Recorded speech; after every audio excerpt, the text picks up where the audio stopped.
Strickland's primary means of defense is to lean back and use his arms to get in the way of oncoming punches. This made it very difficult for du Plessis to land cleanly to the head.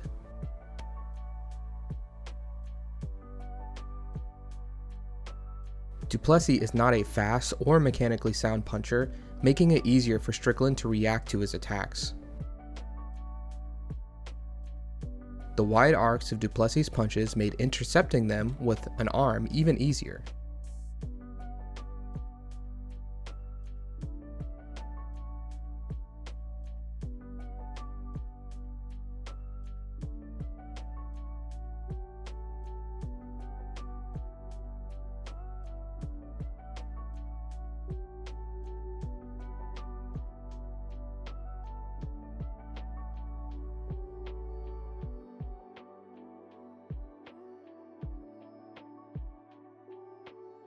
Unsurprisingly, Strickland's jab was his best weapon in this fight.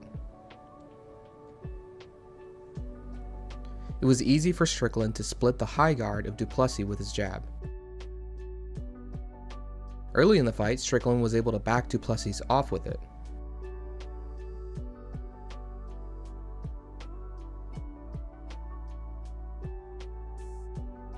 It was too fast for du Plessis, so he could only try to counter after the fact, which wasn't very successful.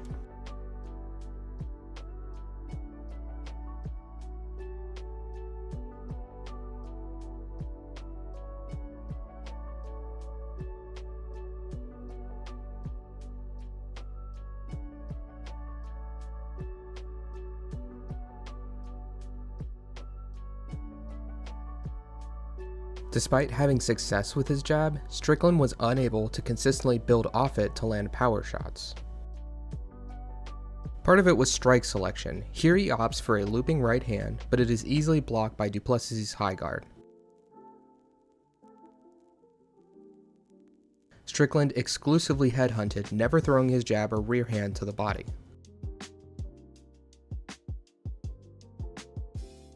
The body was very open because du Plessis' only defense is the high guard. Occasionally he could land the rear hand if du Plessis dropped the high guard to counter. Strickland had much better success when he threw his right straight down the pipe, splitting the guard the same way he was able to with his jab.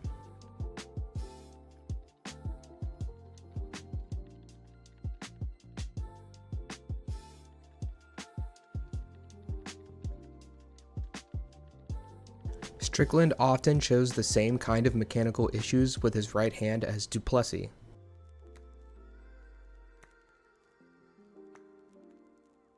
Winging punches and locking up the elbow like this often just leads to slapping the opponent with a forearm.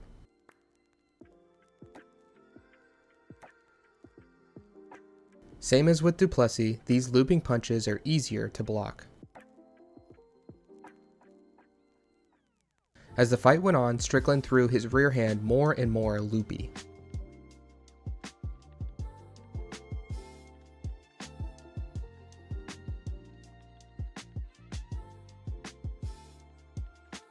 And again, even when these punches landed, they didn't have any power.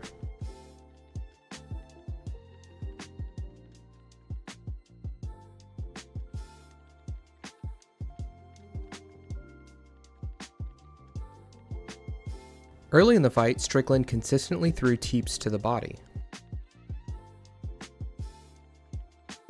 This helped to find range, halt du Plessis' pressure, and start sapping his cardio. And it paired well with his jab.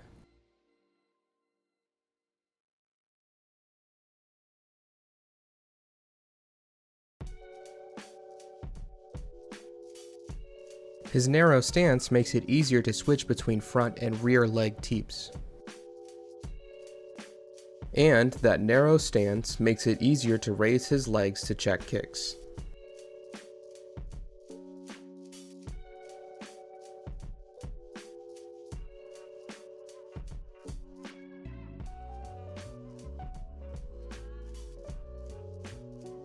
Strickland's stance also makes it easier to pull back the lead leg to avoid low kicks.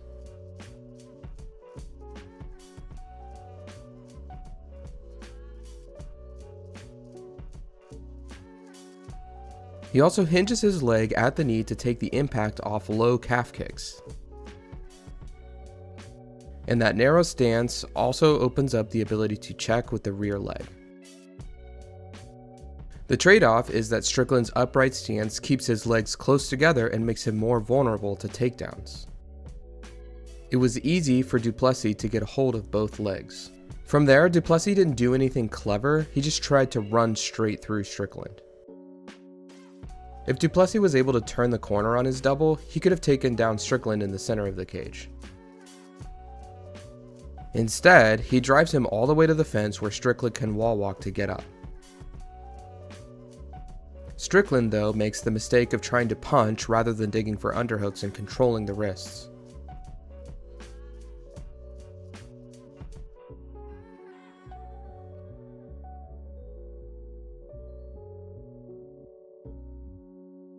Because du Plessis just runs straight through with his doubles, Strickland could just angle off and du Plessis would fall forward.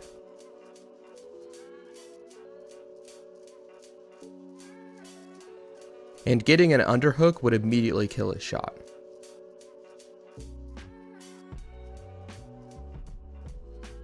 When Strickland jabbed, he was heavy on his front foot and vulnerable to the single leg.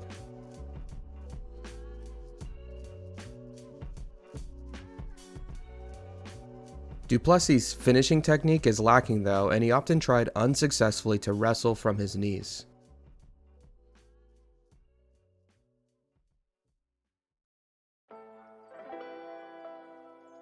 Here Strickland actually initiated the clinch, but du Plessis gets his hips back. His ability to move Strickland around here with the over-under body lock shows his strength.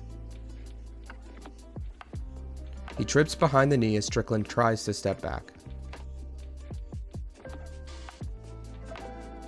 Strickland had a lot of difficulty breaking the grip of du Plessis. And again, du Plessis is pretty strong.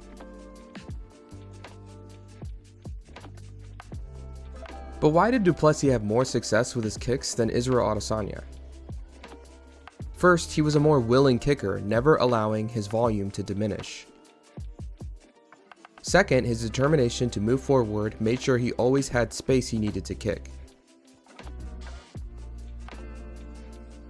Strickland's teep was making it difficult to pressure early, so du Plessis started parrying and countering it with low kicks.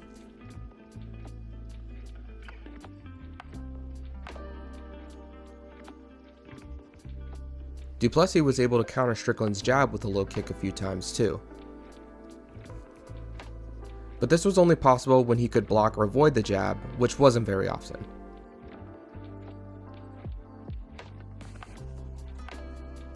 Du Plessis also mixed up the targets of his kicks to the legs, body, and head. The open side body kick was du Plessis' best weapon this fight.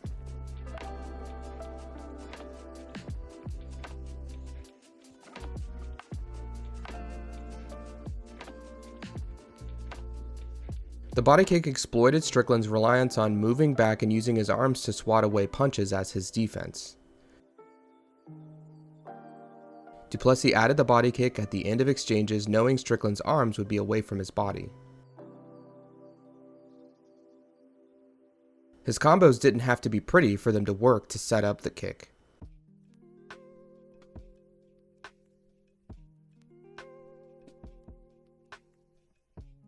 Du Plessis' high kicks weren't very mechanically pretty and were often only landing with the foot. But even just the foot landing can be damaging. And throwing them consistently made it more difficult for Strickland to predict the target of du Plessis' kicks.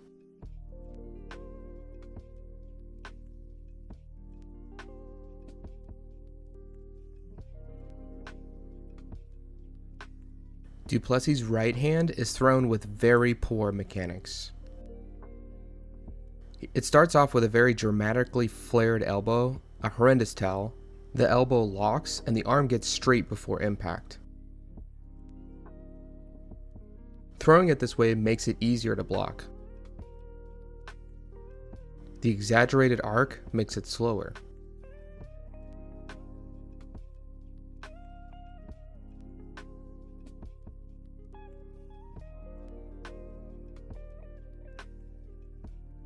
And even when it does land, it doesn't have any power behind it.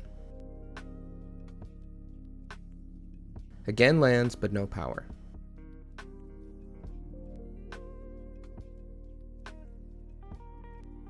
It's also easier to throw past the opponent if they move into the punch, greatly exposing him to counters.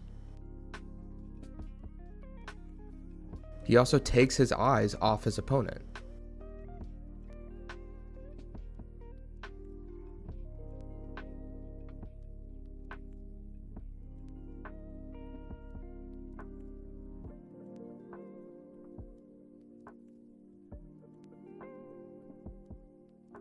Later in the fight, he started straightening up his right hand and had better success.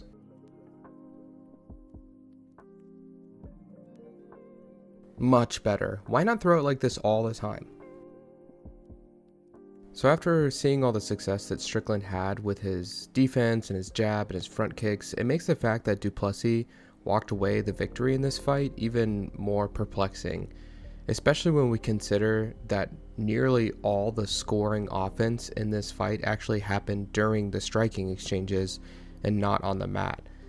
And so even though Duplessis wasn't able to get much done with his grappling, it still actually played a really important role in determining the strategic outlook of this fight, because Strickland's ability to pressure Adesanya was the biggest reason he was able to win that fight handily. But against Duplessis, it was clear that Strickland was uncomfortable moving forward. It seems like a no-brainer to commit to pressure somebody like Duplessis. He's got poor striking mechanics and his footwork is unlikely to be able to keep a steady output while moving backwards.